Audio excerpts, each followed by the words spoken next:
All right, look, just a side note, folks. Before you watch this video, and this is not a paid program, I used the Hohem Mic -01. And if there was any idea that the noise canceling worked, you will tell in this video. It looks like I'm in front of a green screen. I'm not. I just used the highest noise canceling level of the microphone off the beach, off of massive winds, so you can tell it works. So Hohem, congratulations. You're not paying me for this, but boy did it work, because I got more comments on if I was in front of a green screen than any time, because I did a personal video for my friends. So thank you, Hohem, for the Mic -01. You guys did a great job.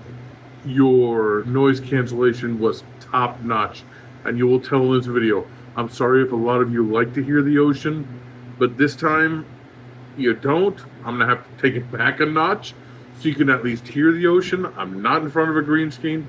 Again, thank you, Hoem. This is not a paid program. You guys are the best. All right, welcome back to the United States of Brazil. Travel veteran guide for all things Brazil and how to get here.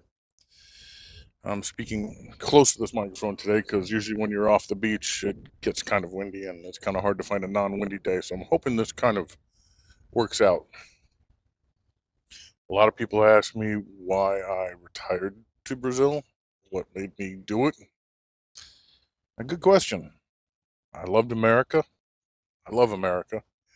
I thought things were getting a little too crazy over there, and I'm not a political person. Just don't like, I just like to treat everybody well.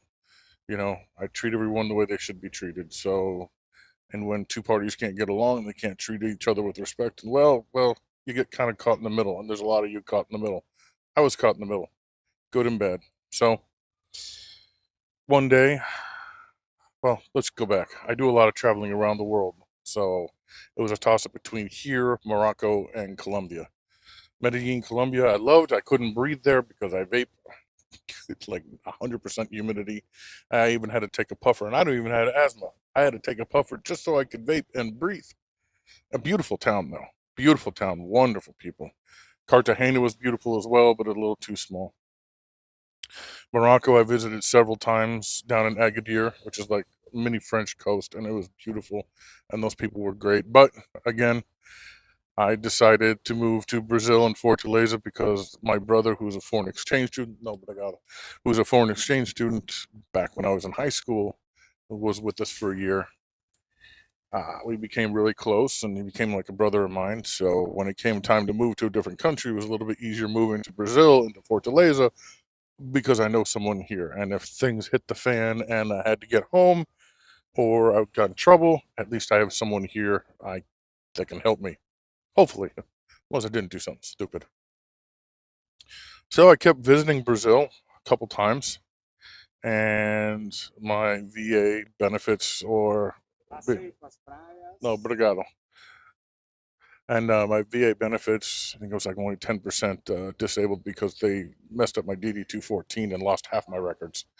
So I actually had to go to an ombudsman to go and find out where my records were. And once they finally found out my records, I had to go back and do the appeal and get all of my disabilities put back into effect.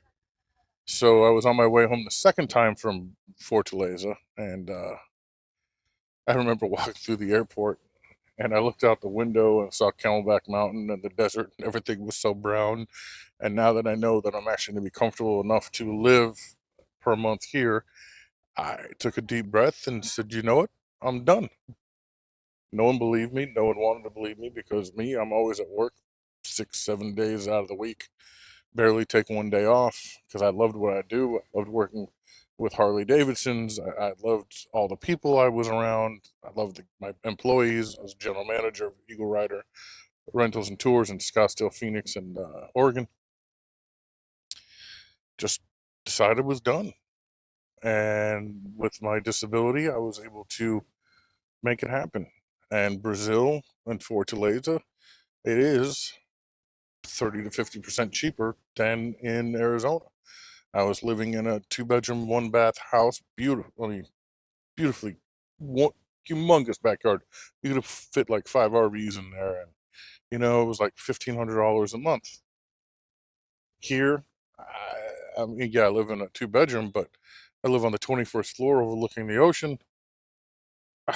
Here I am on the beach, and I'm paying roughly around $840 a month with a doorman, all my power, all my cable, fiber optic, everything. I mean, there's no comparison. Electronics still suck here, but there's no comparison. Did I ever think I was going to move out of the United States? No. I was thinking Arizona was the last place I was going to live. I mean, I lived in other places, Los Angeles, San Diego, Kansas, when I was in the Army, Fort Riley. Woo! But I never thought I'd leave. But then because of the political climate and everything else, I had enough. I didn't want to fight anymore. I don't know Portuguese right now, so I don't know politics because I don't hear it. Here on the TV, you're not allowed to put politics. Here on the TV, you're not allowed to put lawyers. Here on the TV, you're not allowed to put uh, drug ads for medicines. It's just not allowed. So I'm in a world all on my own with great people, great food, great scenery. So I'm in a bubble, and the only news I get is if I actually go on my phone and look at the news in the United States, or I go online. Do I think it's easy to move? It wasn't too hard, but being single with no kids, it was easier. I can imagine if you had kids or if you were married, it'd be a little bit harder. But I definitely think it's something to think about. And I definitely think it's something to think about at a young age. Because yes, I was 52 when I did it, but I don't think I'd ever go back. I mean, I go back to visit every 6 months, and it's like I've never left, but I don't think I'd ever go back. It's a different world out here. Granted, they don't make a lot of money out here. Granted, a lot of them are upset because they don't make a lot of money. Yesterday, I found out they have a 6-to-1 work week. They work 6 days, get one day off. America's on 5-to-2, trying to get 4-to-3. I'll tell you guys, being an American is a positive. Being an American is looked highly as long as you're nice and you treat people well. We are still looked highly compared to the rest of the world. And I think that's because we bring American dollars, because we bring our monies, because I don't know. It just seems to me like they just have a different view of us. And me, I have a different view of them. I think they're great. I love them all. They're nice to me. And I wish they had a lot of things Americans had, but they don't. So until next time, guys, I'll catch you later. United States of Brazil. Catch you guys on the flip side.